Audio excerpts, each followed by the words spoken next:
நமஸ்காரம். ஜெய் ஸ்ரீராம். ராமாயணத்தின் பாலகாண்டம் நம்ம பார்க்க போகிறோம். பாலகாண்டம், அயோத்தியா காண்டம், ஆரண்ய காண்டம், கிஷ்கிந்தா காண்டம், சுந்தரகாண்டம், யுத்த காண்டம்னு இருக்க பெண்ணாளில் உத்தரகாண்டம் இணைக்கப்பட்டதுன்னு சொல்லுவாங்க.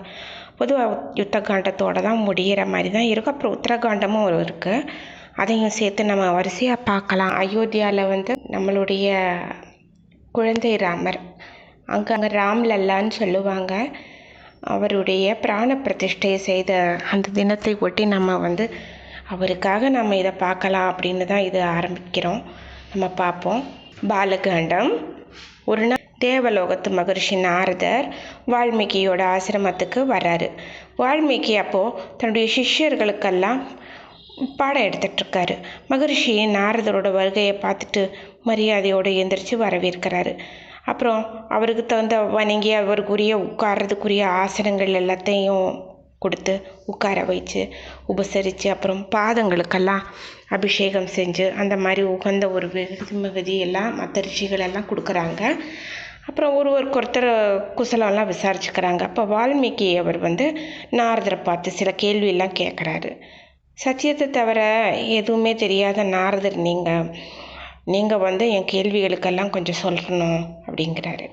அப்போ இப்போ இந்த பூலோகத்தில் மனுஷர்களையே ரொம்ப சிரேஷ்டமான புருஷர் யார், அதே போல் நல்ல சிறந்த கல்வி அறிவு பலசாலி இருக்கிறவர் யார், நல்ல மேன்மையான உடல் அழகை இருக்கிறவர் யார், பெருந்தன்மையோட விசாலமான சத்தியசந்தர் சாத்துரியமாக இருக்கிறவர் யார், எல்லா ஜீவராசிகளையும் எப்போதும் நலமாக இருக்குதா அப்படின்னு நினைக்கிறவர், குறைவற்ற உத்தம குணம் இருக்கிறவர் யார், சினத்துக்கும் பகைமைக்கும் ஆளாகாமல் இருந்தாலும் தேவர்களுக்கும் பயமுறுத்தக்கூடிய வகையில் ஒரு மாபெரும் வீரராக இருக்கக்கூடியவர் யார், மூவுலகத்தையும் காப்பாற்றக்கூடிய சக்தியை பெற்றவராக யார் இருக்கார், மகாலட்சுமியோட கடாட்சத்தை பூர்ணமாக பெற்றிருக்கிறவங்க யார், எல்லா விதமான ஐஸ்வர்யங்களையும் பூர்ணமாக தனக்குள்ளேயே வச்சிருக்கிறவங்க யார் இருக்கிறாரு.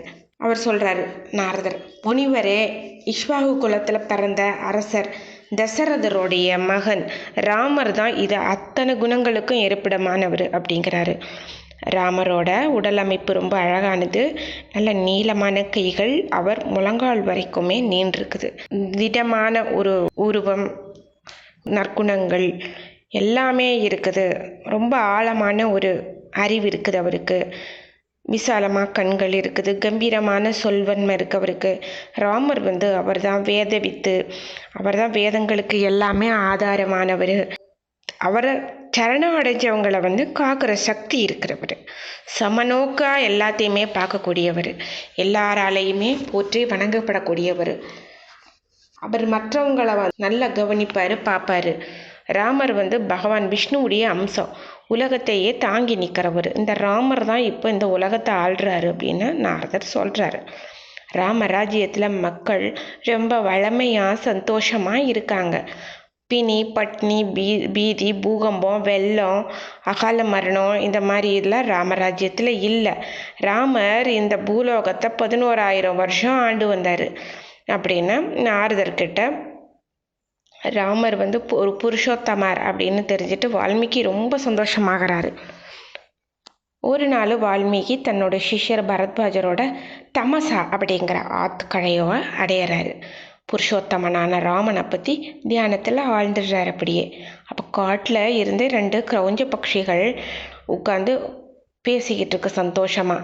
அப்போது திடீர்னு ஒரு வேடன் அங்கே அந்த பட்சிகளில் இருக்கக்கூடிய ஒரு ஆண் பட்சியை தன்னோட வில்லுனால் அம்பு எய்தி கொன்றான். அது இறந்துடுது.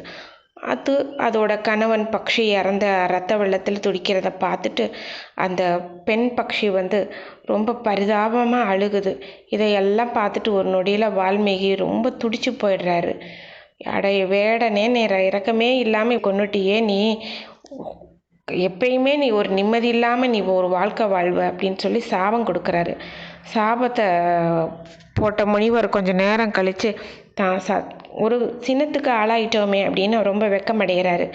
ஆனால் எல்லாமே அறிஞ்ச முனிவர்கள் உலகில் ஜீவராசிகள் கிட்ட எல்லாமே முக்குணங்களால் தான் கட்டுப்பட்டு எல்லா ஜீவராசிகளும் இருக்குது அப்படிங்கிறத கடைசியில் உணர்ந்துக்கிறாரு.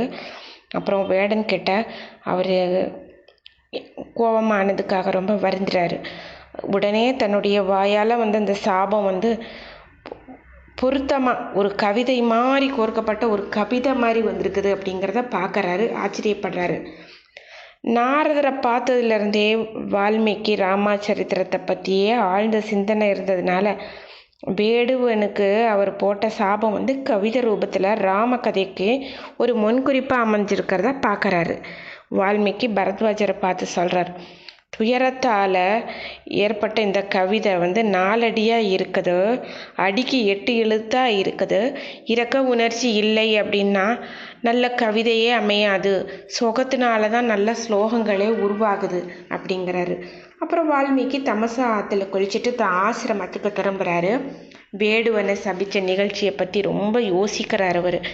பிரம்மலோகத்தில் இருந்து பிரம்மா தன்னோட ஆசிரமத்துக்கு வர்றதை பார்த்துட்டு இந்த முனிவர் வந்து ரொம்ப ஆச்சரியப்படுறாரு. பகவான் விஷ்ணுவனுடைய நாபிக்கமலத்தில் இருந்து வந்த பிரம்மாவை வணங்குறாரு. ரொம்ப அவரை ஸ்தோத்திரம் பண்ணுறாரு. அப்புறம் அவர் மனசை அறிஞ்சுக்கிட்ட பிரம்மா வால்மீகியை பார்த்துட்டு சொல்கிறாரு, ரொம்ப எல்லாராலையும் வணங்கப்படக்கூடிய முனிவரே, நீங்கள் வந்து வேடனை வந்து சபிச்சுட்டதான் நினச்சிட்டு வருத்தப்பட வேண்டாம். உங்ககிட்ட சில அந்தரங்கமாக சில விஷயங்களை நான் சொல்கிறேன். உங்களோட கோபத்தினால ஏற்பட்ட இந்த வார்த்தை உங்களோடது இல்லை. ஒரு பெரிய காரியத்தை சாதிக்கிறதுக்காகத்தான் உங்களை ஒரு கருவியாக வச்சு பேச வச்ச வார்த்தைகள் தான் இது. நீங்கள் வந்து சாதனை செய்கிறதுக்கு உங்களுக்கு ஊக்கம் கொடுக்கும் இது. ஸ்ரீ ராமச்சந்திரனோட சரித்திரத்தை எழுதுகிற காலம் வந்துருச்சு. இந்த சரித்திரம் வந்து உலக சேமத்துக்காக எழுதப்படுற பகவானோட திவ்ய லீலை. என் ஆசையினால் உங்களுக்கு முழு ஞானம் ஏற்பட்டு ராமாயணத்தை குறையில்லாமல் முடிக்கணும் அப்படின்னு சொல்லிட்டு பிரம்மா தன்னோட அன்ன வாகனத்தில் ஏறி பிரம்மலோகத்துக்கு போயிடுறாரு. வால்மீகி தியானத்தில் ஆழ்ந்துடுறாரு. அவர் முன்னாடி ராமரோட திவ்ய லீலைகள் எல்லாம் படமாக காட்சி வருது. பூலோகத்தில் அவதரித்த பகவான் ராமர் எப்படிலாம் நடந்துட்டாரு, என்னென்ன செஞ்சார் அப்படின்னு எல்லாத்தையும் தன்னோட ஆழ்ந்த தியானத்தினால பார்க்குறாரு. வால்மீகி ராமாயணம் 24,000 ஸ்லோகங்கள் இருக்கிறது. இந்த இதிகாச புராணத்தை வந்து செஞ்சு முடித்த முனிவர் வந்து இதை எல்லாத்தையும் உலகம் பூரா பிரசங்கம் செய்யக்கூடிய, அதாவது பிரச்சாரம் பண்ணணும் இல்லையா, அதை செய்யக்கூடியவர் யார் அப்படின்னு யோசிக்கிறாரு. அப்போ கர்ப்பிணியான சீதா பிராட்டியார் வந்து முனிவர் வால்மீகியினால தான் ஆதரிக்கப்பட்டாங்க. அவங்களுக்கு பிறந்த 2 குழந்தைகள் தான் லவக்குச்சன் அப்படின்னு. அப்போ வந்து இவர் எழுதியிருக்கிறப்போ முனிவரோட சிஷ்யர்களாக வளர்த்துட்டு வந்தாங்க. அங்கே இவங்க இதை எல்லாரும் போற்ற மாதிரி அவங்களும் ஒரு வணக்கத்துக்கு உரியவங்களாக இருந்தாங்க. அவங்கள பார்த்து முனிவர் வந்து சொல்கிறாரு, தன்னோட இதிகாசத்தை நல்லா கற்றுக்கிட்டு அதோட தகுதி வந்து இந்த பிள்ளைகளுக்கு உண்டு அப்படின்னு தீர்மானிக்கிறாரு. சம்பூர்ண ராமாயண கதையை வந்து லவனுக்கும் குச்சனுக்கும் ரொம்ப நேர்த்தியாக சொல்லி கொடுக்குறாரு. குழந்தைகளும் இந்த காவியத்தை பிராமண விற்பனர்கள் நிறைஞ்ச சபையில் அரங்கேற்றுறாங்க. சபையில் இருக்கிற எல்லாரும் ராமச்சரித்திரத்தை கேட்டுட்டு ஆத்மானந்தம் அடையிறாங்க. குழந்தைகளை புகழ்ந்துட்டு பரிசுகள் எல்லாம் கொடுக்குறாங்க. ஆனால் அன்னைக்கு முதல்ல லவன் கொச்சன் 2 பேரும் உலகம் முழுவதும் ராம கதையை பாடிட்டே வந்தாங்க. அப்படி சுற்றிட்டு வரும்போது தற்செயலாக கோசல நாட்டு தலைநகரான அயோத்திக்கு போகிறாங்க. முனிக்குமாரர்களை போல உடை அணிஞ்சிட்டு நகரத்தோட சாலைகளில் ராம கதையை பாடிட்டு போகிற குழந்தைகளை ராமர் பார்க்குறாரு. தன்னோட திவ்யமான சரித்திரத்தை பாடுறதை கேட்டுட்டு அயோத்தி மக்கள் அந்த குழந்தைகளை எல்லாம் பாராட்டுறதை பார்க்குறாரு. ரொம்ப மகிழ்ச்சி ஆகிட்டு அந்த குழந்தைகளை தன்னுடைய அரண்மனைக்கு வர்ற மாதிரி கூப்பிடுறாரு. எல்லோரும் ராமாயணத்தை கேட்கணும் அப்படின்னு ராமரே அந்த குழந்தைகளை தான் ராஜசபைக்கு அழைச்சிட்டு போகிறாரு. அந்த குழந்தைங்க முனிக்குமாரர்கள் மாதிரி உடை உடுத்திருக்கிறதுனால அவங்கள சத்திரியர்கள் போல் உடல் அமைப்பு இருக்குது. அவங்க யார் அப்படின்னு ராமருக்கு ஒன்றும் புரியாமல் இருக்குது. லவனும் குச்சனும் இந்த ராமச்சரித்திரத்தை எல்லாரும் ஆச்சரியப்படுற மாதிரி பாட ஆரம்பிக்கிறாங்க. ராமர் அவரோட சகோதரர்களும் இந்த கதையினால் அப்படியே தன்னை மறந்துடுறாங்க. அவங்க இதுதான் பகவத் பக்தியோட மகிமை. நம்ம ராமாயணம் பாகவதம் ஏதாவது நம்ம படித்தோம்னா மாசு படிஞ்ச இந்த உலக விகாரங்கள்லேருந்து விலகி அப்போ தான் வைகுந்தத்திலேயே நம்ம இருக்கிற உணர்ச்சி பூர்வமாக உணர்வோம். அது மாதிரி அவங்க சகோதரர்கள் 4 பேருமே தன்னை மறந்துருக்குறாங்க. பூர்வ காலத்தில் உலகமானது இக்ஷ்வாகு வம்ச ராஜாக்களால் தான் ஆளப்பட்டுச்சு.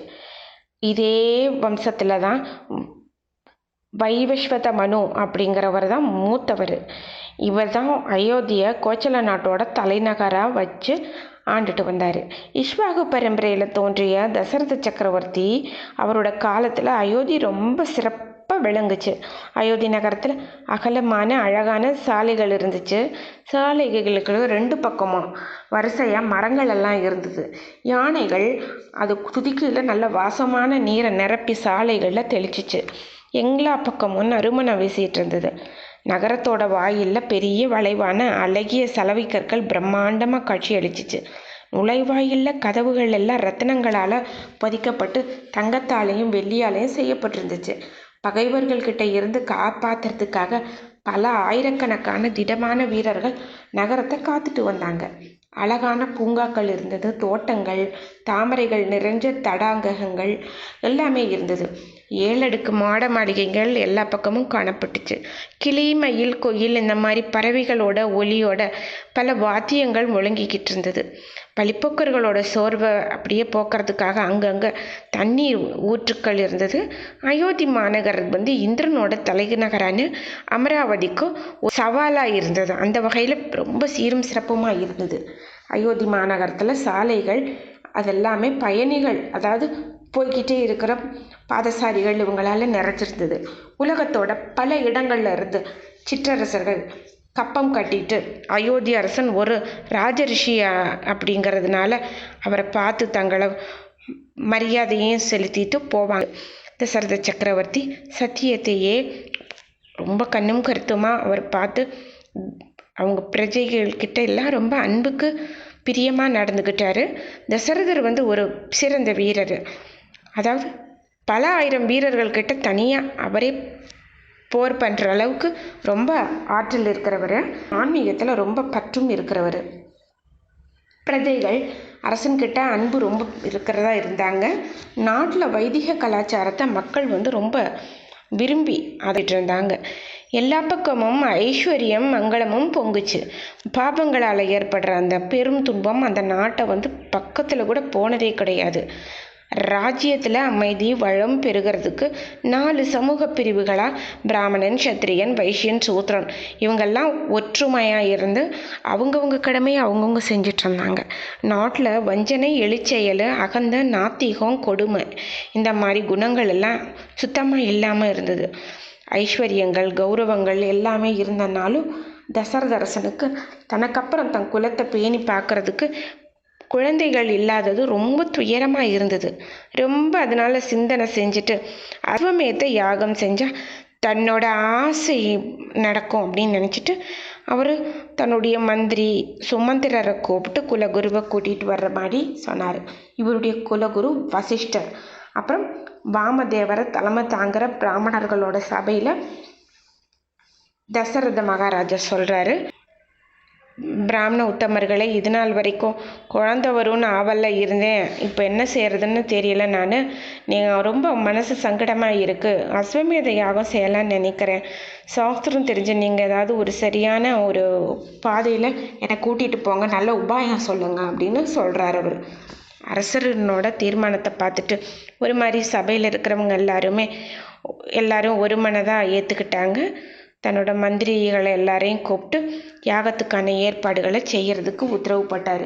சுமந்திரர் தசரதர்கிட்ட தனியாக கூட்டிகிட்டு போய் முன்னாடி முனிவர்கள் கூட்ட சனத்குமாரர் சொன்ன ஒரு விஷயத்த சொல்கிறாரு. அதாவது, ராஜா, இந்த விஷயமானது உங்களுக்கு எல்லா நன்மையும் தான் கொடுக்கும். ஏன்னா வருங்காலத்தில் 4 மதிப்புமிக்க குழந்தைகளுக்கு நீங்கள் தகப்பனாராக போகிறீங்க அப்படின்னு முன்னாடியே தெரியப்பட்டிருக்குது. இதனால நீங்கள் முன் செஞ்ச துர்க்கர்மங்கள்னால அரசன் ரோமபாதன் அப்படிங்கிறவன் ஒரு நாட்டில் பஞ்சம் வந்துச்சு. அந்த துர்பிஷம் எல்லா உயிர்கள்கிட்டையும் பயத்தை ஏற்படுத்திச்சு. பொறுக்க முடியாத அந்த ஒரு நிலையில் அரசன் ரோமபாதன் எல்லா சபையினரை எல்லாரையும் கூட்டிட்டு அந்தணர்கள் எல்லாரையும் கூப்பிட்டு, என் குற்றத்தினால தான் இந்த நாடு பஞ்சத்தால் பிடிக்கப்பட்டிருக்குது. பிராமணர்களே, உங்கள்கிட்ட இருக்கிற ஞானம் எல்லை இல்லாதது. என்னோட பூர்வீக பாபகர்வம் ஏதாவது இருந்ததுன்னா அதை விலகிறதுக்கு ஏதாவது பிராயச்சித்தம் சொல்லுங்க அப்படிங்கிறாரு. அப்போது சொல்கிறாங்க அவங்க, அரசானே, காஷ்யபரோட மகனான விபாண்டகர் அப்படின்னு ஒரு மகாமுனிவர் காட்டில் இருக்கார். விபாண்டகருக்கு ரிஷிஸ்ரிங்கர் அப்படின்னு ஒரு மகன் இருக்குது. ரிஷிஸ்ரிங்கர் அவர் அழைச்சிட்டு உங்கள் மக சாந்தாவை அவருக்கு திருமணம் செஞ்சு வச்சுட்டா நாட்டில் இருக்கிற பஞ்சம் போகுங்கிறாங்க.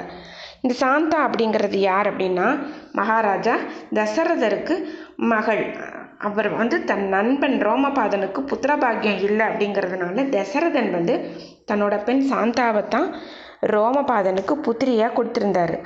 அரசன் ரோமபாதன் தன் நாட்டில் பஞ்சம் போகிற வழியை தெரிஞ்சதில் ரொம்ப சந்தோஷமாயிட்டு அப்புறம் அரசனோட குருமார்கள் முனிக்குமாரனான அவரை கூப்பிடுறதுக்கு கொஞ்சம் யோசிக்கிறாங்க எல்லாருமே. ஏன்னா அவருக்கு வெளி உலகத்தில் எந்த ஒரு நாட்டம் வந்துடக்கூடாதுன்ட்டு முனிவர் தன்னோட மகன் ரிஷிஸ்ரிங்கரை தனியாக காட்டில் வச்சிட்டு இருந்தார். யாரும் அவர் தன் தந்தையை தவிர வேறு யாரையுமே அவருக்கு தெரியாது. முனிக்குமாரனை நாட்டுக்கு வர்றபடி தூண்டுனா முனிவரோட சாபத்துக்கு இலக்காகும். அப்புறம் வெளி உலகத்தில் இருக்கிற விவகாரங்களில் சிக்காமல் தன் குமாரனை வளர்க்குறது தான் தகப்பனாரோட வழி அப்படின்னா அதில் நம்ம ஒன்றுமே பண்ண முடியாது. அப்போ என்ன செய்கிறாங்க எல்லாரும், அரசே உன்னோட நலனை நினச்சிட்டு நாங்கள் சொல்கிறோம், ரிஷிஸ்ரிங்கரை நாட்டுக்கு அழைச்சிட்டு வர்றதுக்கு ஒரு திட்டம் வச்சுருக்குறோம். நீங்கள் அவர் பெண்களை பார்த்ததே இல்லை, ஒருவேளை அழகான உங்கள் தர்பாரில் இருக்கிற பெண்களை அனுப்பி வச்சிங்கன்னா அந்த அழகளை பார்த்துட்டு அவர் பின்னாடியே வந்துடுவார் அப்படின்னோன்னா இதே மாதிரி தான் ராஜ்யத்தில் இருக்கிற சிறந்த அழகான நாட்டிய பெண்களை அனுப்புகிறாரு. அந்த நாட்டிய பெண்கள் அங்கே நல்லா அழகாக நடனம் ஆடுறாங்க.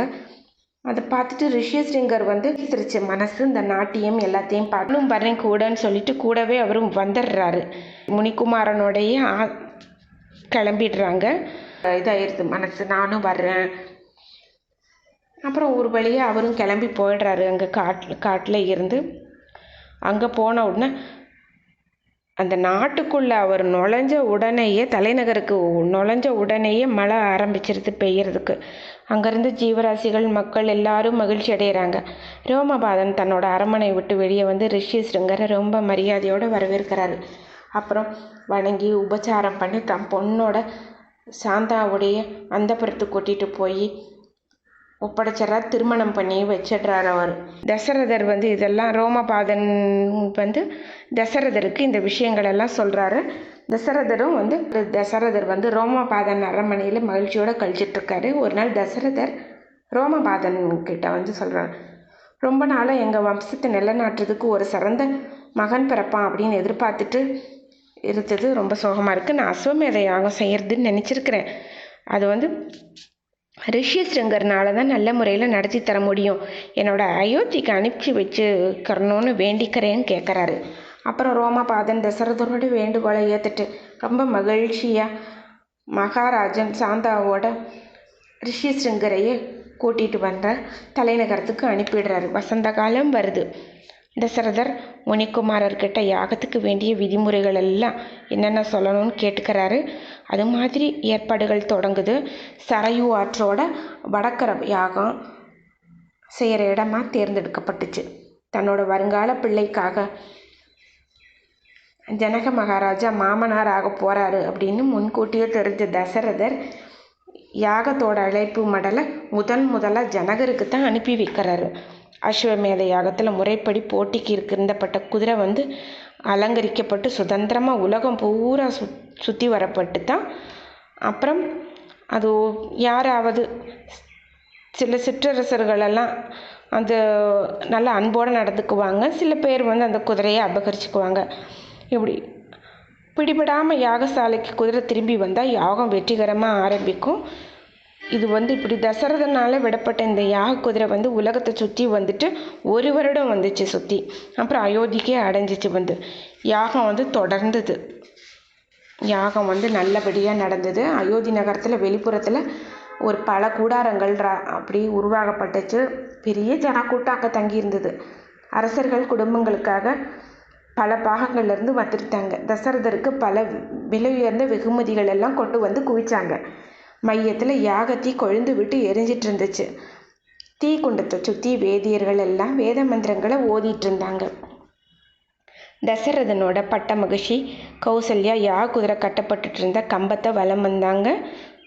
சாஸ்திரப்படி யாக குதிரையோட தலையை 3 முறை வெட்டினாங்க. ரிஷியஸ்ருங்கர் கொல்லப்பட்ட குதிரையோட கொழுப்பு பொருளை தீயிலிட்டார். அப்புறம் அந்த புகை தசரதனால் நுகரப்பட்டுச்சு. இப்படி செய்கிறதுனால யாகத்தை செய்பவரோட பாப விளைவுகளெல்லாம் அகன்றும் அப்படிங்கிறாங்க.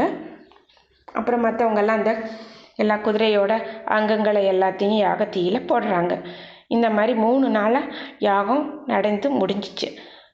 முந்தி காலங்கள்லாம் இப்படித்தான் யாகங்கள் நடக்கும். அதில் பலியிடுற மிருகங்களுக்கு உடனே ஸ்வர்க்கத்தில் உயிருக்கு உறுதி அப்படின்னு சாஸ்திரம் சொல்லுது. யாகங்களோட வெற்றிகரமான பலன்கள் எல்லாம் வேதமறிஞ்ச பிராமணர்கள் ஆற்றலை பொறுத்து தான் அமையும். அவங்களுடைய ஆழ்ந்த தெய்வப்பற்று, அவங்க ஜெபிக்கிற நிறைவு செஞ்ச அந்த மந்திரங்களால் தேவர்களை வரவேற்று அவங்களுக்கான யாக ஹவிஷ பங்கு அளிக்கிற ஆற்றலை பொறுத்து தான் ஒரு யாகத்தினுடைய வெற்றி. யாகம் முடிவடைஞ்சது. தசரத மகாராஜா முக்கியமாக 4 தலைமை தாங்கிய பிராமணர்களுக்கு முழு ராஜ்யத்தை கொடுத்தாரு. அதை வாங்க மறுத்த பிராமணங்க தசரதர் சொல்கிறாங்க, அரசே, வேத அத்தியானம் எளிமையாக வாழ்கிற எங்களுக்கு நாடை ஆள்ற விருப்பம் இல்லை. எங்களுக்கு தேவையான பசுக்கள் தங்கங்கள் இதை மட்டும் கொடுத்தீங்கன்னா போதுங்கிறாங்க. ரிஷியஸ்ருங்கர் தசரதை நோக்கி, அரசரே, அப்புறம் இன்னொரு யாகமான புத்திர காமிஷ்டி யாகத்தை செஞ்சால் 4 சத் புத்திரர்களை கட்டாயமாக உங்களுக்கு கிடைக்கும் மகனா அப்படின்னு சொல்கிறாரு. அதுக்கு சம்மதித்த தசரதர் கூதிய சீக்கிரம் யாகத்துக்கான ஏற்பாடுகளை செய்ய ஆரம்பிக்கிறாரு. இதுக்கிடையில் தேவர்கள் பிரம்மா கிட்ட போகிறாங்க.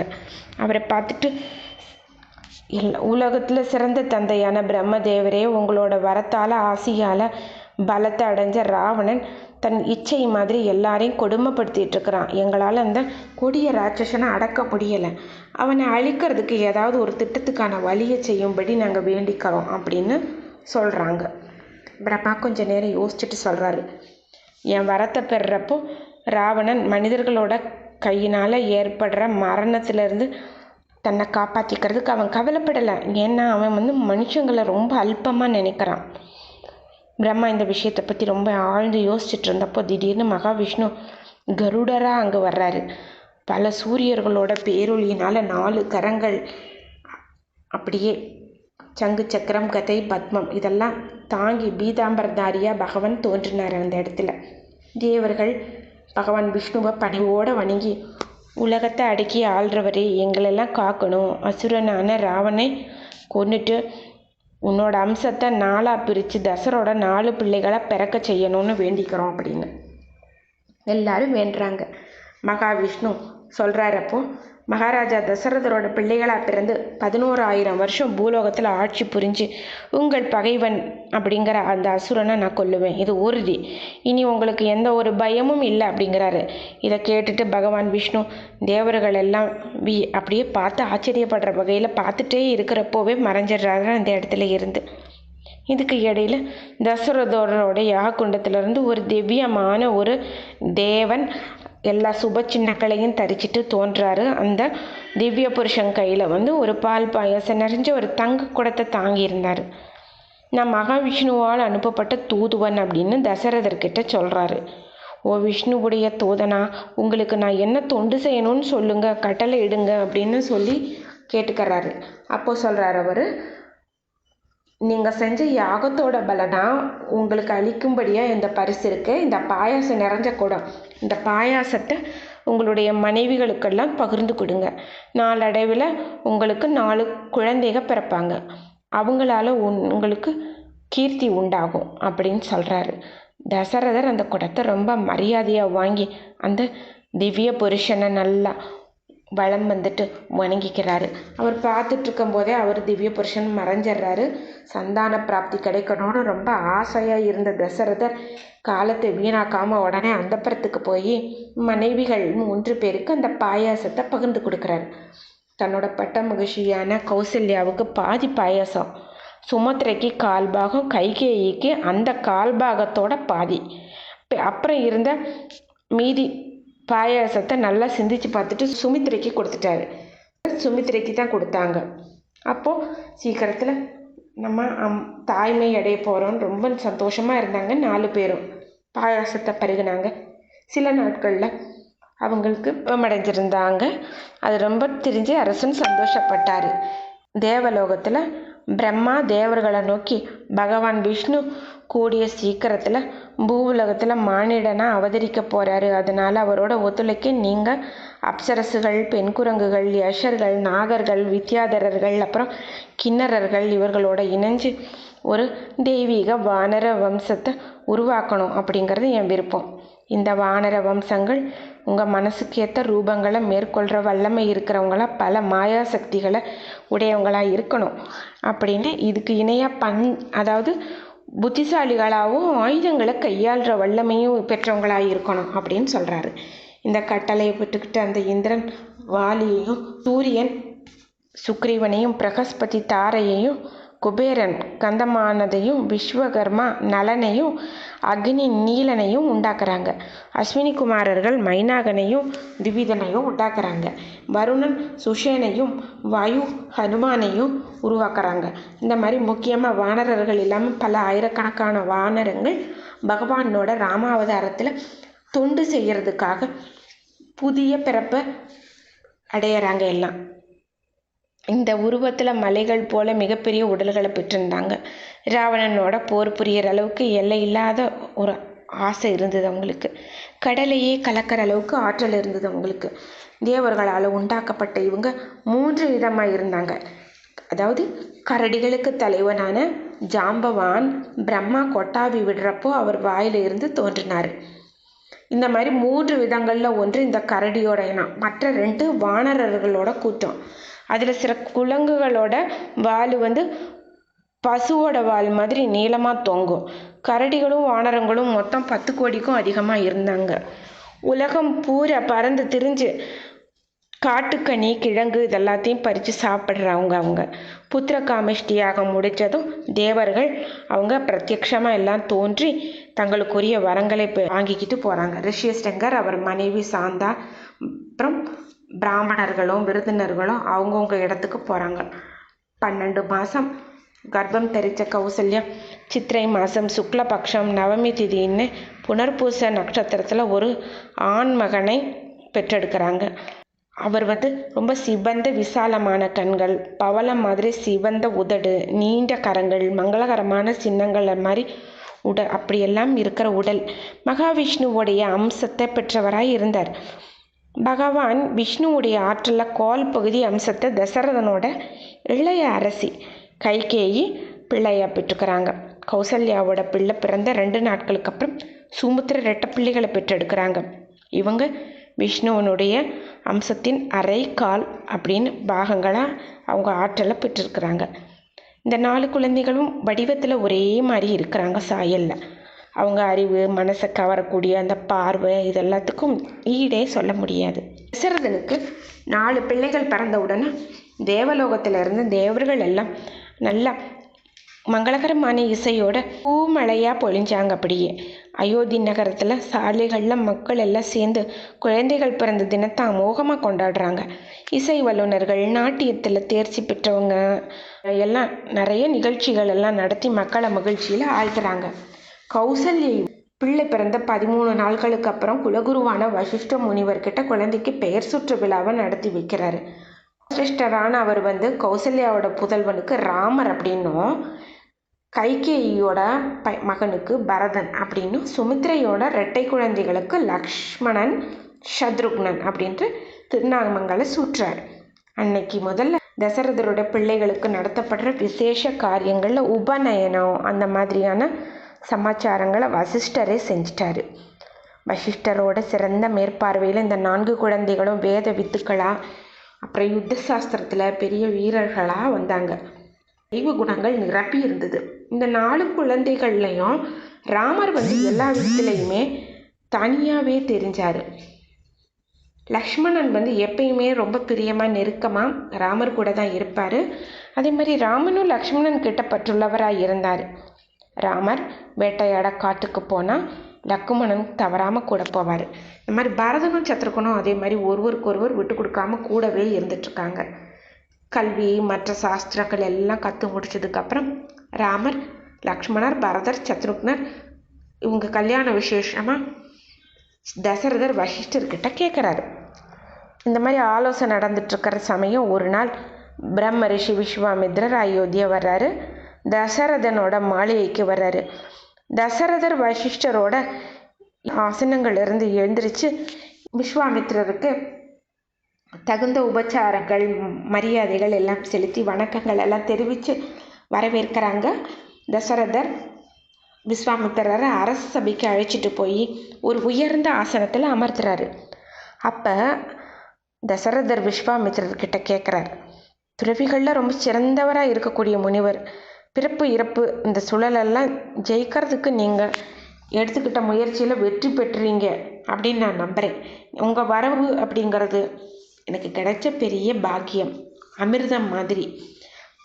அதாவது பஞ்சத்துக்கு பிறகு மழை எப்படி பொழிஞ்சிச்சுன்னா எப்படியோ குழந்தையே இல்லாதவனுக்கு குழந்தை பேர் கிடைக்கிறதோ, இழந்த செல்வத்தை மறுபடியும் எப்படி ஒருத்தன் பெற்றா எப்படி இருக்குமோ அது மாதிரி உங்களுடைய வரவு எனக்கு அவ்வளோ நல்லதாக தெரியுது அப்படிங்கிறாரு. விஸ்வாமித்திரர் தசரதனையும் நல்லா விசாரிக்கிறாரு. அதுக்கு தசரதர் சொல்கிறாரு, சிறந்த முனிவரே, உங்களோட வரவு எனக்கு ரொம்ப பெரிய பாக்கியம், என்னுடைய மதிப்பை உயர்த்திக்கிடுச்சு. உங்களோட வரவு ஏன் அப்படின்னு அந்த நோக்கம் என்னன்னு நான் தெரிஞ்சுக்கிட்டு அதுக்கு தகுந்த மாதிரி நான் தகுந்த சேவை உங்களுக்கு செய்கிறதுக்கு காத்திருக்கிறேன் அப்படின்னு ரொம்ப தாழ்மையாக வேண்டிக்கிறாரு. விஸ்வாமித்ரர் அரசனோட வரவேற்கிற தன்மை பார்த்து சந்தோஷப்படுறாரு. முனிவர் சொல்கிறார், நான் ஒரு பெரிய யாகத்தை நடத்திட்டுருக்கேன். யாகம் முடிகிற தருவாயில் 2 பெரிய ராட்சசர்களான மாரீசன் சுபாகு யாகம் முடிக்க முடியாமல் குறுக்கிட்டு தடை செய்கிறாங்க. என் முயற்சியை முறியடிக்கிறதுக்கு உறுதியாக இருக்காங்க. மாமிசத்தையும் ரத்தத்தையும் கொட்டி யாக குண்டத்தை பல தடவை மாசுபடுத்திகிட்டு இருக்காங்க. அரசனே, என் யாகம் வெற்றிகரமாக முடிவடைய உன் பையன் ராமரை அழைச்சி போக வந்திருக்கிறேன். இந்த ராட்சசர்களை அவரால் தான் கொல்ல முடியும். தந்தை பாசத்தினால தயங்காத, என் வேண்டுகோளை மதி. இந்த வேலையை ராமர் செவ்வன செய்து முடிப்பார்னு நான் சொல்கிறேன் அப்படிங்கிறாரு. உன்னோட பரந்த உள்ளத்தோ பிரதிபலிப்பாக நீ நிறைஞ்ச ஆசைகளை பெறுவ. 10 நாட்களுக்காக நான் ராமரை அழைச்சிட்டு போகிறேன். அவர் சேமமாக உங்ககிட்ட சேருவார் அப்படின்னு சொல்கிறார். விஸ்வாமித்திரருடைய இந்த வார்த்தையை கேட்ட உடனே தசரதரோட உள்ளங்கள் அப்படியே பயப்படுது, உடம்பெல்லாம் நடுங்குது. முனிவரோட வார்த்தைகள் முடிஞ்சதும் அரசர் அந்த அரியாசனத்திலேயே மயங்கிடுறாரு. கொஞ்சம் தெளிஞ்சிட்டு ராமர் எங்கே இழந்துருவோமோ அப்படின்னு பயந்துட்டு திருப்பியும் ஒரு மாதிரி பயந்து அந்த மயக்கத்தில் திருப்பி தரையில் விழுந்துடுறாரு. அப்புறம் ஒரு மணி நேரம் கழித்து தெளிவடைகிறாரு. தசரதர் விஸ்வாமித்திரர் தான் எதிரியில் உட்கார்ந்துட்டுருக்கிறத பார்த்துட்டு, முனிஷ்டரே, இந்த உலக சேமத்தை விரும்புகிறவங்க நீங்கள். என் மகன் ராமர் 16 வயசு இளம் பிள்ளை.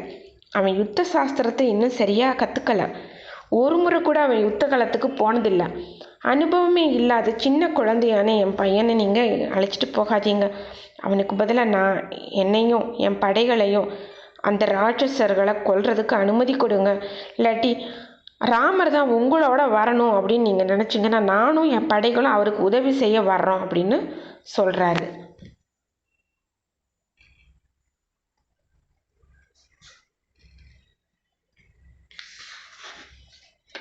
விஸ்வாமித்திரர் சொல்கிறாரு, அதுக்கு நான் வயோதிகன், என்னால் ராமரே இல்லாமல் வர முடியாது. அந்த மாதிரி ராட்சசர்களை பற்றியெல்லாம் அவங்களோட வல்லமையை பற்றி தெரிவிக்கிற மாதிரி கேட்டுக்கிறார் அவர். விஸ்வாமித்திரர் சொல்கிறார், ராட்சசர்களோட அரசனான ராவணன் உலகம் பூரா அடக்கி ஆள்றான்.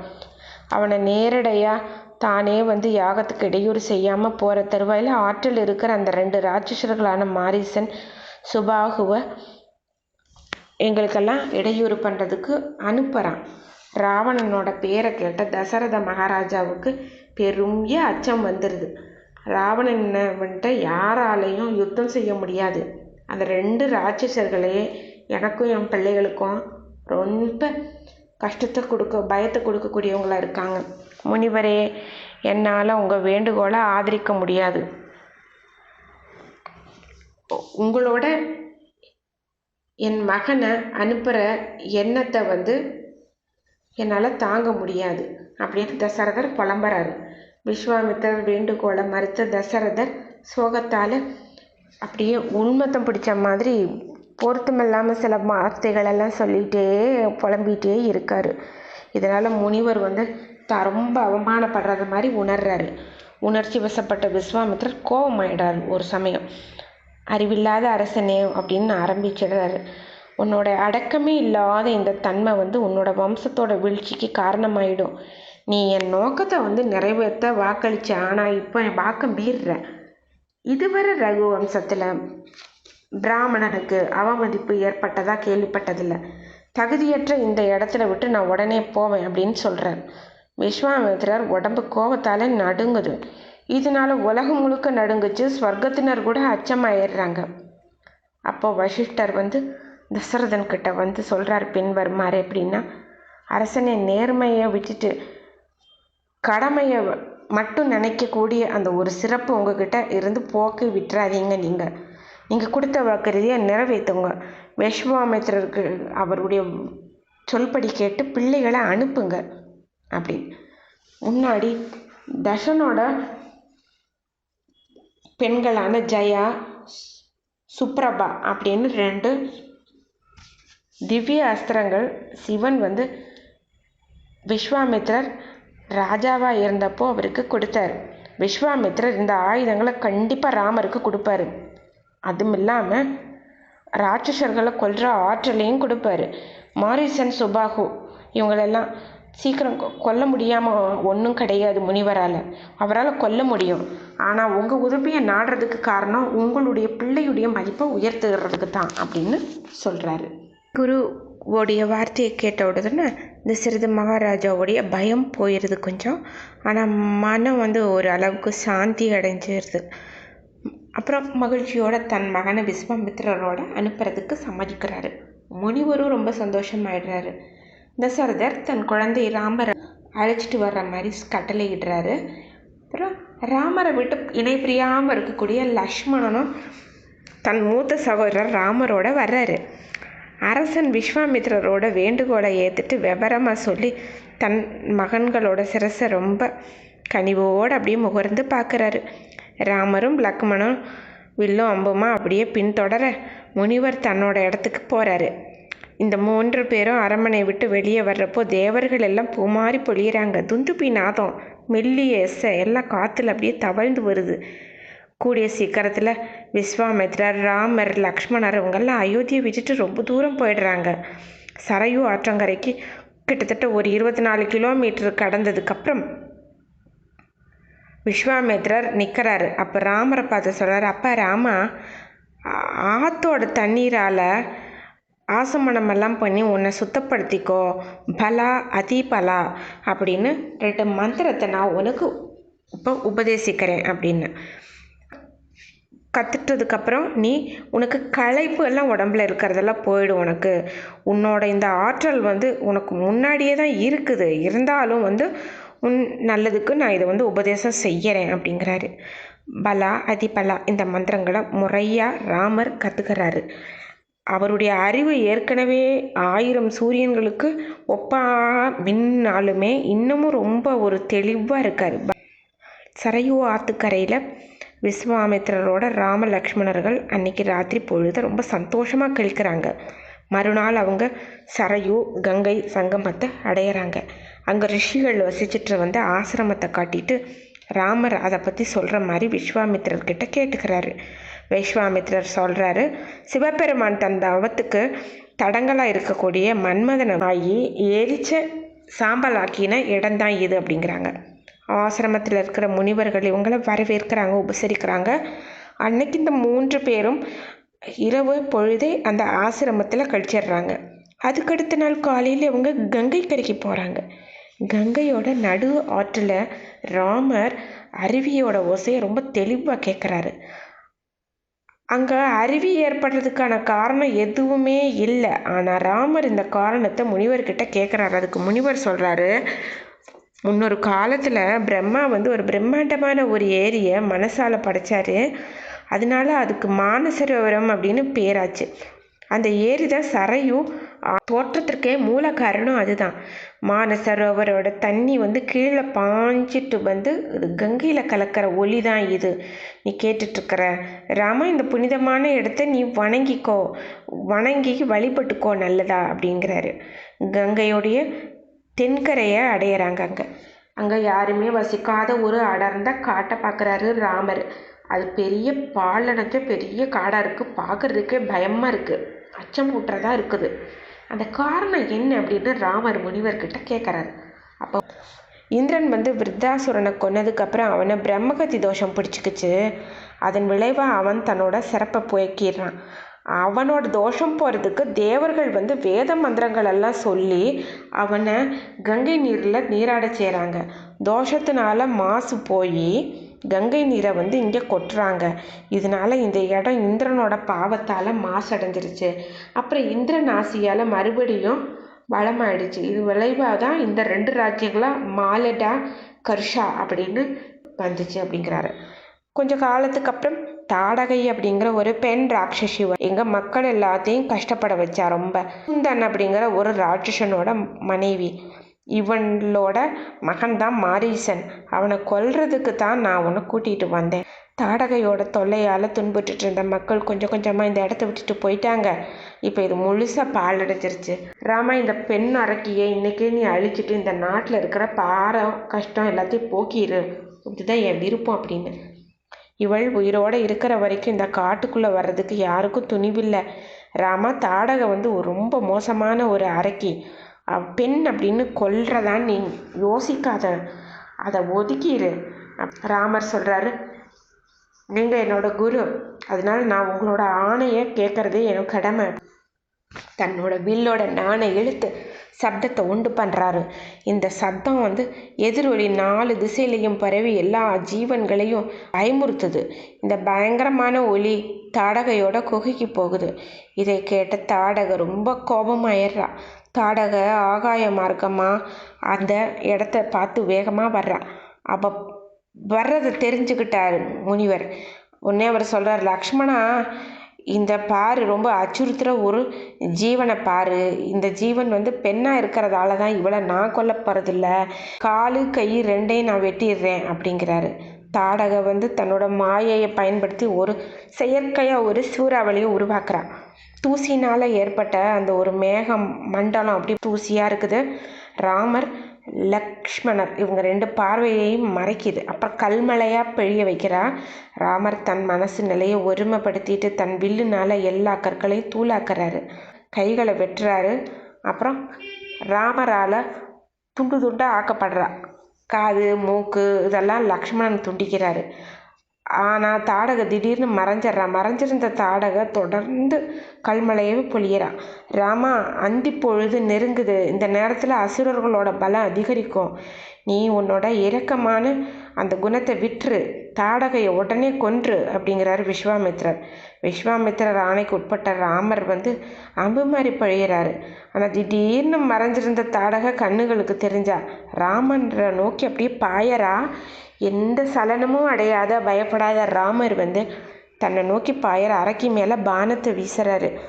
அந்த பானம் சுடர் விட்டுட்டு போய் தாடகையோட மார்பை துடைக்குது. தாடகை வலி பொறுக்காமல் அலறிட்டு போய் விழுகிறா. பயங்கரமான பெரிய சத்தத்தோடு அவள் உடம்பு தரையில் மோதுது. அந்த சமயம் இந்திரன் தலைமை தாங்கப்பட்ட தேவர்கள் கூட்டம் தனிமையாக விஸ்வாமித்திரர் அணுகி, நம்ம காரியமாக நீங்கள் குறிக்கோளை நிறைவேற்றுற பொறுப்பு ராமனுக்கு இருக்கிறதால தயக்கம் இல்லாமல் உங்களோட தெய்வீக ஆயுதங்களோட ஞானத்தை ராமருக்கு கொடுங்க அப்படின்னு சொல்லிடுறாங்க. அப்புறம் தேவர்கள் மறைஞ்சிட்றாங்க. விஸ்வாமித்திரர் ராமர் லக்ஷ்மணனோட சந்தோஷமாக அந்த ராத்திரி அங்கேயே தங்குறாங்க. அடுத்த நாள் விஸ்வாமித்திரர் ராமருக்கு தெய்வீக ஆயுதங்களை பற்றின ஞானம் எல்லாம் சொல்கிறாரு. இந்த மாதிரியான மந்திரங்களால் ராமர் அந்த ஆயுதங்களை வழிபடுறாரு.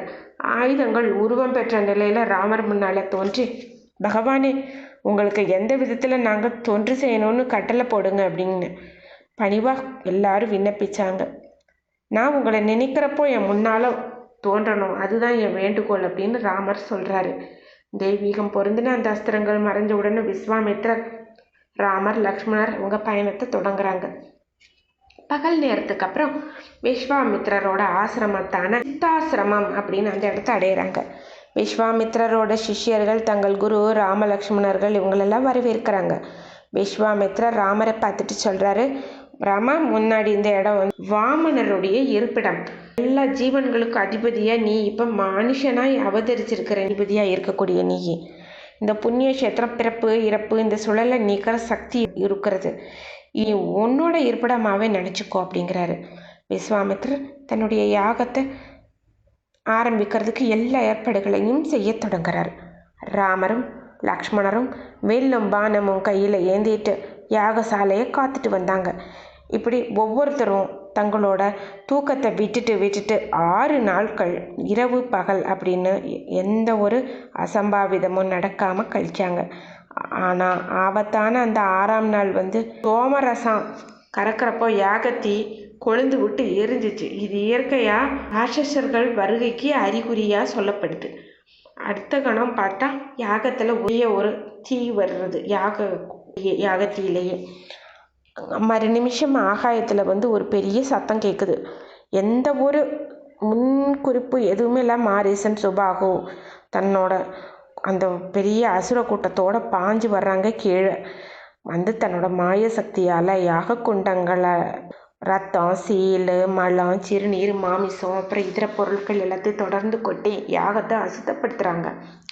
ராமர் லக்ஷ்மணரை பார்த்துட்டு சொல்கிறாரு, லக்ஷ்மணா, இந்த கொடுமையான ராட்சசர்களை என் ஆயுதங்களால் சிதறடிச்சிட்றேன். ஆனால் நான் இவங்களை கொல்ல போகிறதில்ல. ஏன்னா அவங்க இன்னும் கொஞ்ச நாள் உயிரோடு இருக்கிற மாதிரி இருக்குது விதி அப்படிங்கிறாரு. அப்புறம் ராமர் ஒரு ஆற்றல் படைத்த ஒரு அம்பை எய்யறாரு. அது மாரீசனை தைச்சிருது. அவனை கொல்லாமல் சமுத்திரத்துக்கு நடுவில் போய் தள்ளிடுது. இன்னொரு அம்புனால சுபாகுவோட மார்பை பிழைஞ்சு அவனை சாகிற மாதிரி பண்ணிடுறாரு.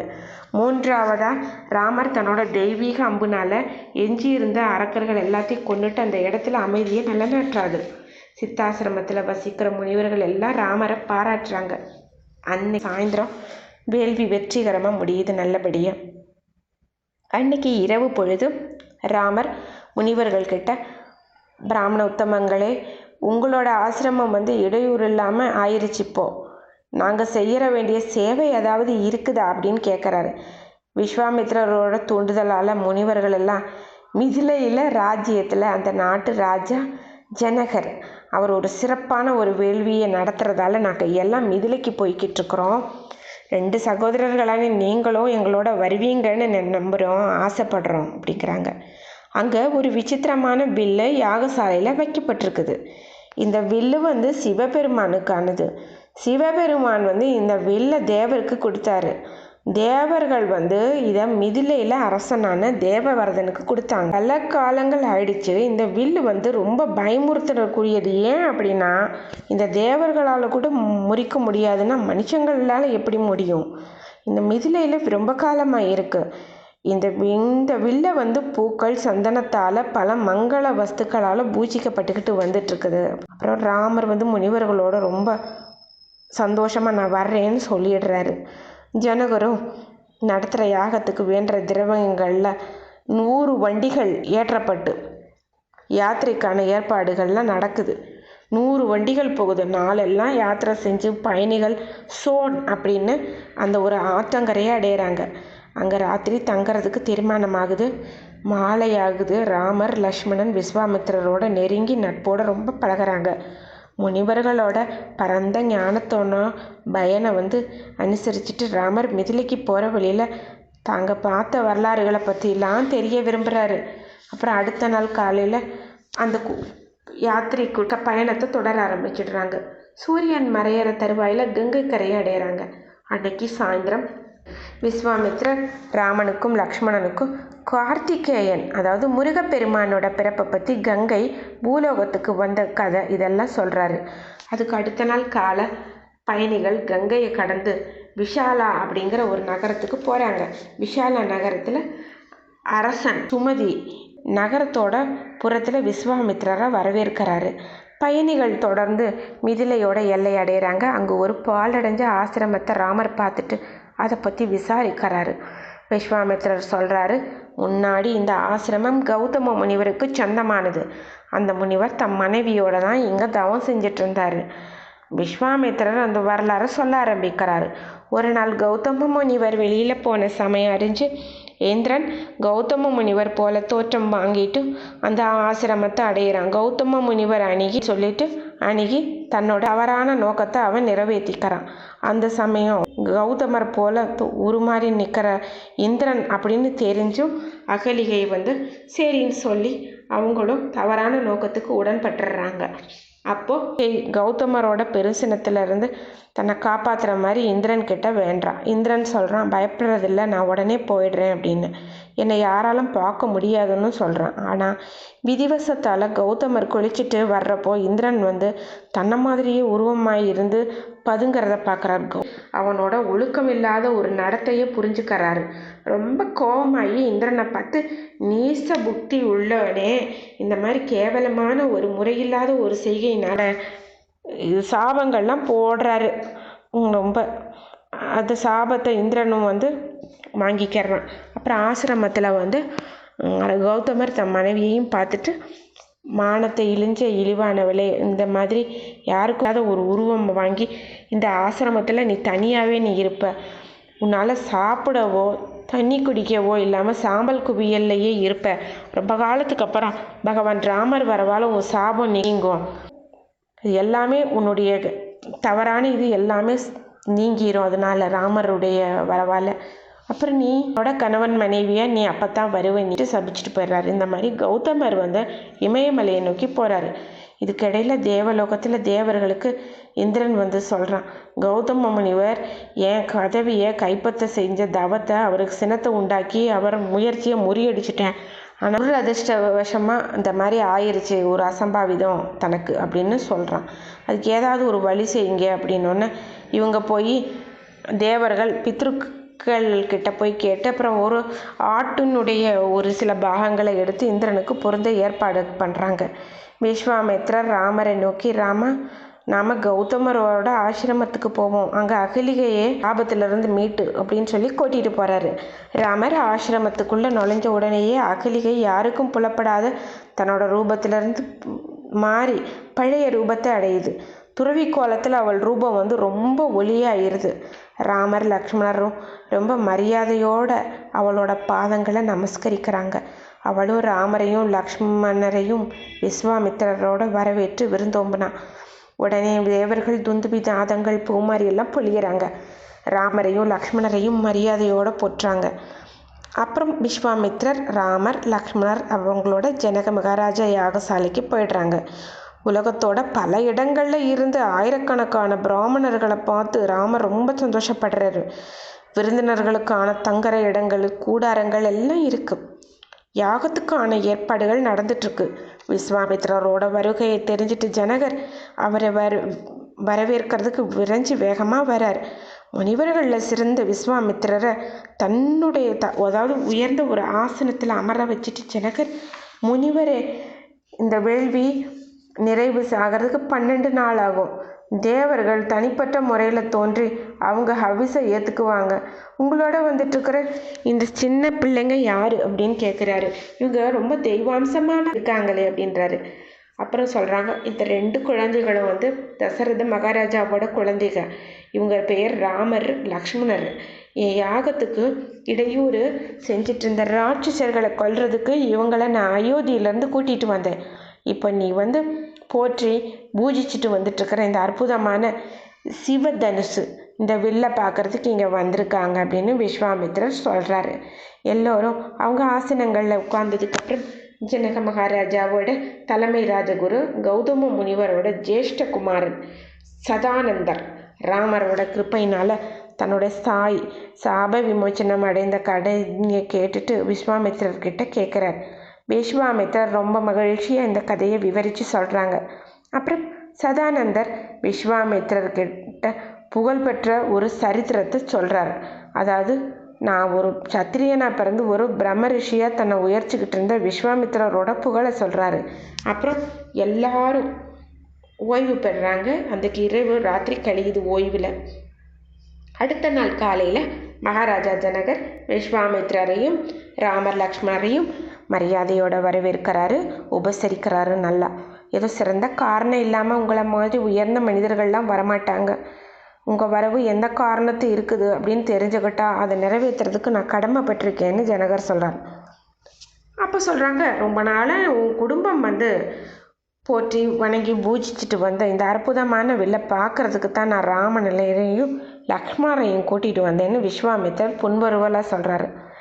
ஆமாம், நீண்ட நாளுக்கு முன்னாடி சிவபெருமான் தக்ஷின் தன்னோட யாகத்தோட பங்கு கொடுக்காததுனால சிவபெருமான் இந்த வில்லுனால தக்ஷனோட யாகத்தை நகர்த்தர்றாரு. இந்த வில்லை வச்சு தான் தேவர்களை எல்லாம் அழிச்சு விடுறதா பயமுறுத்தினாரு. அவரை உணர்ந்துக்கிட்ட தேவர்கள் சிவபெருமானோட கோபத்தை தணிக்கிறாங்க. அதுக்கு ஈடாக சிவபெருமான் தன்னோட வில்லை தேவர்களுக்கு கொடுக்குறாரு. தேவர்கள் நிமி அரசனோட மூத்த மகனான என்னோட மூதாதையாரான தேவவிரதனுக்கு இந்த வில்லை கொடுத்தாங்க அப்படின்னு ஜனகர் சொல்கிறாரு. வில்லோட வரலாறை அப்படியே விவரிக்கிறாரு. ஜனகர் தன்னோட பெண்ணை பற்றி சொல்கிறார். ஒரு நாள் யாகம் செய்கிறதுக்காக நான் நிலத்தை தங்கத்தாலான ஒரு கலப்பையை வச்சு உழுதுட்டு இருந்தேன். பெட்டி ஒன்றில் ஒரு பெண் குழந்தை இருக்கிறத பார்த்து ஆச்சரியப்பட்டேன். நான் அவளுக்கு சீதான்னு பெயர் சூட்டி என் வளர்ப்பு மகளாக ஏற்றுட்டேன். அவள் ரொம்ப சீக்கிரம் வளர்ந்து பருவத்தை அடைஞ்சிருக்குது. பல ரசகுமாரர்கள் அவளை மனக்கு விரும்புகிறாங்க. என்னோட மகள் ஆயுள் கர்ப்பத்தில் இருந்து பிறந்த சாதாரண பெண்ணு கிடையாது. பேராண்மை இருக்கிற யாரோ அவனால தான் அவளை கல்யாணம் செய்ய முடியும். அதுக்கான அரசகுமாரர்கள் யார்? அந்த மாதிரி ஒரு வீரத்தை நான் எதிர்பார்த்துட்ருக்கேன் அப்படின்னு. யார் ஒருத்தர் இந்த சிவதனுசை யார் நான் ஏற்றாங்களோ அவங்களுக்கு தான் அப்படின்றேன். அவங்க எல்லாம் முயற்சி பண்ணி பார்த்தாங்க, யாராலையும் தூக்கக்கூட முடியலை. வில்லை வளைக்காமல் நானே ஏற்றுறதுக்கு வழி ஏது? அந்த மாதிரி ரொம்ப கேவலமாகிடுச்சு. அவங்க கூட்டமாக ஒன்று சேர்ந்து மிதலையை தாக்குனாங்க. 12 மாதம் பயங்கரமாக யுத்தம் நடந்துச்சு. என் போர்ப்படையெல்லாம் தடுமாற நிலை வந்துச்சு. நான் தேவர்கள் வேண்டி உதவியை நாடினேன். என் வேண்டுகோளுக்கு ஏற்றுட்டு தேவர்கள் ஒரு தெய்வீக போர்ப்படையை அனுப்புனாங்க. அதை பார்த்து அரசகுமாரர்கள் பயந்து ஓடிட்டாங்க. இந்த சிவபெருமானோட வில்லை பார்க்குறதுக்கு ஆவலாக இருக்கிற ராமருக்கு இந்த வில்லை கொண்டு வர சொல்கிறேன். ராமர் வில்லை நான் ஏற்றுனா நான் என் அழகான பெண் சீத்தையை மகிழ்ச்சியோடு கொடுப்பேன் அப்படின்னு ஜனகர் சொல்கிறார். ராஜா ஜனகர் உத்தரவு கிடைச்சோன்னா 500 வலுவான மனுஷங்க 8 சக்கரங்கள் இருக்கக்கூடிய ஒரு பெரிய வண்டியை எடுத்துகிட்டு வந்தாங்க. அந்த வண்டியில் சிவபெருமானோட மிகப்பெரிய வில் அப்படியே ஒரு வலுவான ஒரு பெரிய பெட்டகத்தில் வைக்கப்பட்டிருந்துச்சு. இந்த வண்டி உங்களுக்கு முன்னாடி வந்தவுடனே அந்த பெட்டகத்தை திறக்கும்படியே விஸ்வாமித்திரர் ராமருக்கு சொல்கிறார். ஆயிரக்கணக்காக கூடி இருக்காங்க பார்க்குது. ராமர் இந்த அற்புதமான வில்லை துதிக்கிறாரு. எப்படி துதிக்கிறாருன்னா, சிறந்த தேவர்கள், அரசர்கள், ராட்சசர்கள், யஷர்கள், கந்தர்வர்கள் மற்றும் நாகர்கள் இந்த சக்தி வாய்ந்த வில்லை முறியடிக்க இயலாமல் தோத்தாங்க. இப்படி இருக்க அழியக்கூடிய உடல் பெற்ற ஒரு மானிடன் எப்படி நானோட்ட முடியும், வெற்றி அடைய முடியும் அப்படின்னு ஜனகரும் எச்சரிக்கிறார் இந்த மாதிரி. ஆனால் ராமர் விளையாட்டை தன் இடது கையை வில்லு நடுமயத்தில் வைக்கிறாரு. எல்லாரும் பார்த்துட்டு இருக்கிறப்பவே அப்படியே பெட்டகத்திலேருந்து வில்ல முயற்சியே இல்லாமல் தூக்குறாரு. அதே மாதிரி எல்லாரும் ஆச்சரியமாக பார்க்குறப்ப ராமர் வில்ல வலுவாக வளைச்சு நாணை ஏற்றாரு. அந்த வளைக்கிற சத்தம் பெரும் இடி ஓசை மாதிரி நடுமயத்தில் முறியுது. இந்த சத்தம் சாலை 2ஆக பிளந்ததுக்கு ஒப்பாக இருந்ததுனால விஸ்வாமித்திரர், ஜனகர், ராமர், லக்ஷ்மணர் அப்படின்னு அங்கே கூடியிருந்த ஜனங்கள் எல்லாரும் அப்படியே அதிர்ச்சியாகி தரையில் விழுந்துடுறாங்க. சீதாராமரோட கல்யாணத்துக்கு தசரதனுக்கு அழைப்பு அனுப்புறதுக்கு தூதர்களை அயோத்திக்கு அனுப்புறதுக்கு ஜனகர் விஸ்வாமித்திரர்கிட்ட கேட்டுக்கிறாரு. தூதர்கள் 3 நாளில் அயோத்திக்கு போயிடுறாங்க. ராமர் தன்னோட வீர செயலாம் சீதையை எப்படி அடைய பெற்றாரு அப்படின்னு தூதுவர்கள் வாயில தசரதர் கேட்டுட்டு ரொம்ப சந்தோஷப்படுறாரு. தன்னோட குல குருவான வசிஷ்டர், வாமதேவர் இவங்க எல்லாரையும் கலந்து ஆலோசிச்சுட்டு அடுத்த நாள் காலையில் தசரதர் பிராமண பண்டிதர்களை வச்சுட்டு பெரும் செல்வம் பெரும் படையோட மிதிலையை நோக்கி புறப்படுறாரு. 4 நாட்கள் பயணத்துக்கு அப்புறம் மிதிலையோட எல்லையை அடையிறாங்க. மகாராஜா ஜனகர் ரொம்ப மகிழ்ச்சியோட முன்னாடி போய் தசரதனை அரச மரியாதைகளோட வரவேற்கிறாரு.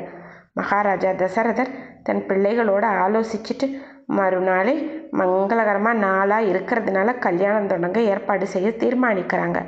அடுத்த நாள் எல்லாரும் கூடுறாங்க. மகாராஜா தசரதர் தன் அரச பரம்பரையினோட வரலாறு வசிஷ்ட முனிவரோட வாயிலாக கேட்குறபடி ஜனகர் கேட்டுக்கிட்டாரு.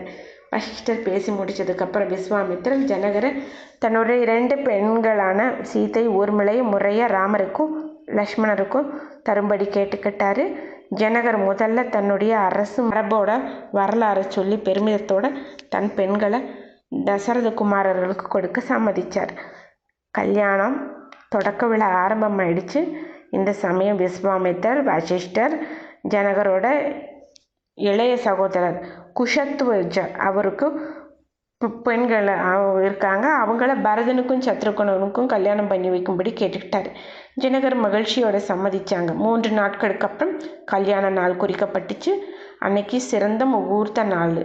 அப்புறம் குறித்த நாள்னால விஜயம் அப்படின்ற மங்களகரமான நேரத்தில் வசிஷ்டர் ஜனகர்கிட்ட சொல்கிறாரு, கோசல நாட்டு மன்னன் தன்னோட 4 குமாரர்களுக்கு தங்களோட குமாரத்திகளை கொடுக்க போகிறாங்க அப்படின்னு எதிர்பார்த்து காத்துட்ருக்காரு. நல்ல சுபமான சகுனமான கல்யாண வேள்வியை விரைவில் தொடங்குவோம் அப்படின்னு சொல்கிறாரு.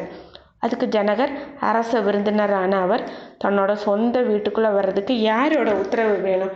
இந்த ராஜ்யம் கோசல நாட்டு ஆளுநரை சேர்ந்ததுன்னு தான் நான் கருதுகிறேன். 4 குமாரர்களும் முன் வந்து இந்த கல்யாணத்தை உடனே நடத்தணும்னு நான் வேண்டிக்கிறேங்கிறாரு. தசரதர் 4 பிள்ளைகளோட யாகசாலைக்கு வர்றாரு. வசிஷ்டர் யாகத்துக்கு வேண்டிய ஏற்பாடெல்லாம் செஞ்சிட்ருக்காரு. சந்தனம், குழம்பு, பூக்கள், அப்புறம் அந்த பாலிகைகள், நறுமணம் போக சிந்திர குவளை, அரிசி நிரம்பின பாத்திரம், மஞ்சள், குங்குமம், மங்களகரமான பொருட்களால் யாக குண்டம் அலங்கரிக்கப்பட்டிருக்குது. வசிஷ்டர் வேள்வி தீய மூற்றாரு. பிராமணர்கள் வேத மந்திரங்களை ஓத, முனிவர்கள் அக்னிகளை ஹவிசு சமர்ப்பிக்கிறாங்க. ஜனகர் சீதையை அழைச்சிட்டு வந்து யாக மண்டபத்தில் ராமருக்கு அருகில் உட்கார வைக்கிறாரு. உணர்ச்சி வசப்பட்ட அரசர், உயர்ந்த குலத்தில் பிறந்த அரசகுமாரனே, இவள் என் மகள் சீதை. இவள் கரம் பிடிச்சு உங்கள் வாழ்க்கை துணைவியாக ஏற்றுக்கொள்ளுங்க அப்படின்னு. இவள் ரொம்ப நற்குணங்கள் அடைஞ்சவ, உங்ககிட்ட ரொம்ப பக்தி உள்ளவளாக இருப்பா, உங்கள் நிழல் போல உங்கள் பின்தொடருவாள் அப்படின்னு சொல்கிறாரு. தேவலோகத்திலிருந்து பூமாரி பொழிய பெரிய நாதங்கள், பேரி நாதம் அப்படின்னு அதெல்லாம் கொட்ட ஜனகர் தன்னோட பெண்ணான சாக்ஷாத் மகாலட்சுமி தேவியான சீதா பிராட்டிய சாக்ஷாத் நாராயணருடைய அம்சமேயான ராமரோட கரங்களில் ஒப்படைக்கிறாரு. கந்தர்வர்கள் இசைப்பாட, அப்சரசுகள் மகிழ்ந்து நடமாடுறாங்க. அடுத்து ஊர்மிளையோட கரங்களை லக்ஷ்மணரோட கரங்களில் ஜனகர் ஒப்படைக்கிறாரு. இப்படி ஜனகர் மாண்டவிய பரதனுக்கும் சிரதுகீர்த்திய சத்ருக்னனுக்கும் பாணி கிரகணம் செய்து கொடுக்குறாரு. மணப்பெண்களோட கரங்களை பற்றிட்டு 4 சகோதரர்களும் வேள்வி தீய 3 முறை வளம் வர்றாங்க. ஜனகர் முனிவர்களை வளம் வர்றாங்க. சீதையை மனைவியை அடைபெற்ற ராமர் ரொம்ப மகிழ்ச்சியாக மனநிறைவு ஆயிடுறாரு. சிறந்த கற்புடையவள் ஆயிற்று. தூய்மை, வீரம், அறிவு, பெருந்தன்மை எல்லா நற்குணங்களும் ஒருங்கை பெற்றது சீதை. அதே மாதிரி ஆணழகன் ராமரை தன் அன்பு கணவராக அடைய பெற்ற சீதையும் தான் எப்பயுமே அடையாத ஒரு மகிழ்ச்சி அடையிறாங்க. ரொம்ப சந்தோஷமாக சீதாராமன் ஸ்ரீ லக்ஷ்மி நாராயணர்கள் போல சுடர் விட்டு அந்த இடத்துல அப்படியே ஜொலிக்கிறாங்க. கல்யாணம் நல்ல விதமாக முடிஞ்சதுக்கப்புறம் அதுக்கு அடுத்த நாள் காலை விஸ்வாமித்திரர் இமயமலை நோக்கி புறப்படுறார். ஜனகர் ரொம்ப பெரிய சீதனங்களோட தன் 4 குமாரர்கள் அப்புறம் அவர்கள் மனைவிகள் எல்லாரையும் அழைச்சிட்டு தசரதர் அயோத்திக்கு புறப்படுறாரு. தசரதர் தன் தலைக்கு மேலே பயங்கரமான பறவைகளோட கீச்சொலியோட அபசகுணத்தை கேட்குறாரு. அதுக்கப்புறம் மான்கள் இடது பக்கத்தில் இருந்து வலது பக்கம் போகிற சுபசகுணத்தை பார்க்குறாரு. ஒரு மாதிரி மனசு சங்கடமாயிடுது அரசனுக்கு. இது ஏதோ அபசகுணம் மாதிரியும் இருக்குது, சுபசகுனமும் தெரியுது, என்னென்னு புரியலை அப்படின்னு. வசிஷ்டர் சொல்கிறாரு, அபசகுணம் அப்படிங்கிறது ஏதோ ஒரு ஆபத்தை குறிக்குது, ஆனால் அதே சமயம் சுபசகுணம் அப்படிங்கிறது பயப்பட வேண்டியதில்லைன்னு சொல்லுதுங்கிறாரு. இவங்க சொல்லிக்கிட்டே இருக்கும்போது ஒரு பெருங்காற்று வீசி பூமியே அதிருது. நிறைய மரங்கள் எல்லாம் முறிஞ்சு விழுகுது. எல்லா திசைகளும் தூசியால் மறைக்கப்படுது. மகாராஜா தசரதர், அவருடைய குமாரர்கள் வசிஷ்டர், அப்புறம் ரிஷிகள் எல்லாரும் தவிர எல்லாம் இருட்டில் தடுமாறுறாங்க, பயமடைகிறாங்க. திடீர்னு பரசுராமர் பயங்கரமான தோற்றத்தில் தோன்றாரு. அவர் முடி தடா முடியோடு நிற்கிறாரு. வலது கையில் வச்சிருந்தாரு. இடது பக்க புஜத்தில் வில்லு, கையில் சக்தி வாய்ந்த அம்பு ஏந்தி இருந்தார். முனிவர்கள் பரசுராமரை இந்நிலையில் பார்த்து ஆச்சரியப்படுறாங்க. ஏன்னா 21 முறை சத்திரியர்களை அழிச்சதுக்கப்புறம் சினத்தை விட்டுறதா உறுதி செஞ்சுக்கிட்டாரு. அதுக்கப்புறம் தவத்தை எடுத்துக்கிறேன் அப்படின்னு முடிவு செஞ்சார். மறுபடியும் என் கோபத்தோடு வந்திருக்காரு அப்படின்னு முனிவர்கள் அப்படியே ஆச்சரியம் பயத்தோடு பார்க்குறாங்க. ஜமதக்னி முனிவரான் மகன் பரசுராமர் ராமரை பார்த்துட்டு சொல்கிறாரு, சிவதனுசை முறிச்சிட்டு வீரமான செயலை செய்தா, ஆனால் நானும் அதை விட சிறந்த வில்லான விஷ்ணு தனுசை வச்சுருக்கேன். நீ உன்னை ஒரு உண்மையான வீரனாக நினச்சேன். இந்த வில்லை எடுத்து நான் அம்பு முழு நீளம் வர இழுக்க ஒன்றால் முடிஞ்சிச்சுன்னா நான் ஒன்று யுத்தத்துக்கு தகுதி அடைஞ்சவன் நான் கருதுகிறேன் அப்படிங்கிறாரு. மகாராஜா தசரதர் இந்த போட்டியை கேட்டுட்டு தாம் பிள்ளை இழந்துருவோமோன்னு பயப்படுறாரு. தசரதர் நடுங்கிற குரலில் சொல்கிறார், முனிவர்களில் சிறந்தவரே, தயவு செஞ்சு வலுச்சண்டையிடுற ஆர்வத்தை விட்டுருங்க. நீங்கள் பூமியை கஷ்யபருக்கு அழிச்சதுக்கப்புறம் யுத்தத்தை விட்டு விடுறதா முடிவு எடுத்துக்கிட்டீங்க. இப்போ நான் உங்களுக்கு இதை நினைவுபடுத்துகிறேனே அப்படிங்கிறாரு. அப்புறம் பரசுராமர் தசரதர் புறக்கணிக்கிறார். அப்புறம் தொடர்ந்து ராமர்கிட்டயே சொல்கிறார், திரிபுராசரனை கொல்ல சிவதனுசு எனக்கு கொடுக்கப்பட்டுச்சு. விஷ்ணு தனுசு விஸ்வகர்மாவால் செய்யப்பட்டுச்சு. ஒரு தடவை தேவர்களோட கட்டளைக்கு இணங்க பிரம்மா சிவனுக்கும் விஷ்ணுக்கும் இடையில கலக்கத்தை உண்டாக்குனாரு. பயங்கரமான போராட்டம் நடந்துச்சு. விஷ்ணு சிவனோட வில்லோட நாணை துண்டிச்சு ஜெயிச்சாரு. சிவன் தன் வில்ல தேவவிரதனுக்கு கொடுத்தாரு. பகவான் விஷ்ணு தன்னோட வில்ல முனிஸ்ரேஷ்டனான ரிச்சிகாவுக்கு கொடுத்தாரு. இவர் ஜமதக்னி முனிவரோட தந்தை. நான் மகேந்திர மலைக்கு போய் கடும் தவம் செஞ்சுட்டு இருந்தேன். நீ சிவபெருமானோட வில்ல முறிச்சதை தெரிஞ்சு உன்னை சண்டைக்கு கூப்பிட வர வேண்டிய நிலைமை ஏற்பட்டுச்சு. நீ உன்னை திறமை உள்ளவனா கருதுனா இந்த வில்லை வாங்கிட்டு என்னோட யுத்தம் செய்ய தகுதி உள்ளவனா ஆகு அப்படின்னு சொல்கிறாரு. பதில் ஒன்றுமே பேசாமல் ராமர் பரசுராமரோட போட்டியை ஏற்றுக்கிட்டாரு. பரசுராமரோட வில் அம்போட அவரோட வைராகிய ஆற்றலையுமே பறிச்சுக்கிறார். அதோடு சேர்த்து ஜமதக்னியோட மகனான பரசுராமர் ஆச்சரியமாக அப்படி பார்த்துட்டே இருக்கிறப்போ ராமர் எந்தவித கஷ்டம் சிரமம் எதுவுமே இல்லாமல் வில்லோட நாணை பூட்டி அதை முழுசாக பின்னோக்கி இழுக்கிறார். அப்புறம் ராமர் சொல்கிறார், நீங்கள் ஒரு அந்தனர், விஸ்வாமித்திரரோட உறவினர், அதனால் உங்களை நான் கொல்ல போகிறதில்ல. ஆனால் நான் பூட்டிய இந்த அம்பானது வீணாகாது. நீங்கள் எனக்கு கொடுத்த போட்டிக்கு நான் தகுந்த விட சொல்லிட்டேன். இப்போ நீங்கள் உங்களோட தவத்தினால கிடைச்ச ஸ்வர்க்கம் அப்படிங்கிற பேரை இந்த வில்லை பயன்படுத்தி அழிச்சிருவேன் அப்படின்னு எச்சரிக்கிறாரு. எல்லா தேவர்கள் ரிஷிகள் ஆகாயத்தில் கூடிடுறாங்க. ஏற்கனவே தளர்ந்து போயிட்ட பரசுராமர் பகவான் ராமரோட கண்களை கூர்ந்து நோக்கிறாரு. நானை இழுத்து பிடிச்சு ராமர் அசையாமல் நிற்கிறார். பரசுராமர் சொல்கிறாரு, பூமியை தானமாக வாங்கின கஷ்யபர் என்னைக்கு வாழக்கூடாது அப்படின்னு கட்டளையிட்டாரு. நான் ராத்திரிக்குள்ளே போயிடணும். ஸ்வர்க்கத்தை அடையிற பேர் முன்னதாகவே பறிக்கப்பட்டுச்சு. நான் மறுபடியும் மகேந்திர மலைக்கு போய் என் தவத்தை தொடர அனுமதிக்கணும் அப்படின்னு கெஞ்சுறாரு. ஆமாம், சாக்ஷாத் மகாவிஷ்ணுன்னு புரிஞ்சுக்கிட்டேன். அதனால உன்னால் தோல்வி அடைஞ்சனா வெக்கப்படுவதற்கு இல்லை அப்படின்னு சொல்கிறார். ராமர் அமைதியாக பரசுராமரோட வேண்டுகோளை ஏற்றுட்டு அம்பை எய்துறாரு. பரசுராமர் மகேந்திர மலையை நோக்கி புறப்படுறார். உடனே இருள் போயிடுது. வானத்தில் தேவர்கள் ராமரை போற்றி பூமாரி பொழிகிறாங்க. ராமர் அந்த வில்லை வருண பகவானுக்கு கொடுக்குறார். அப்புறம் பயணிகள் தங்கள் பயணத்தை சுகமாக அயோத்தியை நோக்கி தொடர்ந்து அயோத்திக்கு போயிடுறாங்க. அரண்மனைக்கு போன ராமர், லக்ஷ்மணர், பரதர், சத்ருக்னன் அவங்கவுங்க மனைவிமார்களோட சந்தோஷமாக வாழ தொடங்குறாங்க. ஒரு நாள் யுதாஜித் அப்படின்னு அயோத்திக்கு விஜயம் செய்தார். இவர் கேகய அரசனோட மகன். இவர் பரதனுக்கு தாய்மாமன். அவர் தன் மருமகனை சத்ருகுணனோட தன்னோட சில காலம் தங்குற மாதிரி அழைப்பு கொடுக்குறார். பரதனும் சத்ருகுணனும் போனப்புறம் ராமர் தன் தந்தையும் 3 தாய்மார்களையும் ரொம்ப கவனமாக பார்த்துக்கிட்டாரு. நாட்டோட ஆட்சி முறையை மனசாட்சிக்கு கட்டுப்பட்டு நேர்மையாக நடத்தினாங்க. இதனால் மக்கள் ராமரை ரொம்ப ரொம்ப விரும்புகிறாங்க.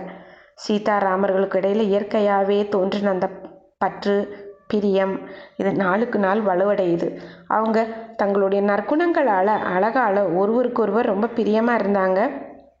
ரொம்ப சீத்தை அழகோட மறுபிறப்பு, செல்வத்தை அருளும் மகாலட்சுமி. ராமர் மனசில் என்ன எண்ணம் வருதோ அதை முன்கூட்டியே சீதா பிராட்டியார் தெரிஞ்சுக்குவாங்க. தன் கணவனோட மகிழ்ச்சியில் ரொம்ப கவனம் செலுத்துகிறவங்க. அவங்க பெண்ணுக்குரிய எல்லா மேன்மையும் பெற்று சிறந்த கற்புக்கு எடுத்துக்காட்டாக விளங்குனாங்க. சீத்தை ராமரை ரொம்ப சீக்கிரத்தில் தான் இடத்துல கட்டுப்படுத்திட்டாங்க. இது பாலகாண்டம் முற்றிற்று. இனி நாம் அடுத்து பார்க்க போகிறது அயோத்தியா காண்டம். ஸ்ரீராம் ஜெயராம் ஜெய் ஜெய் ராம்.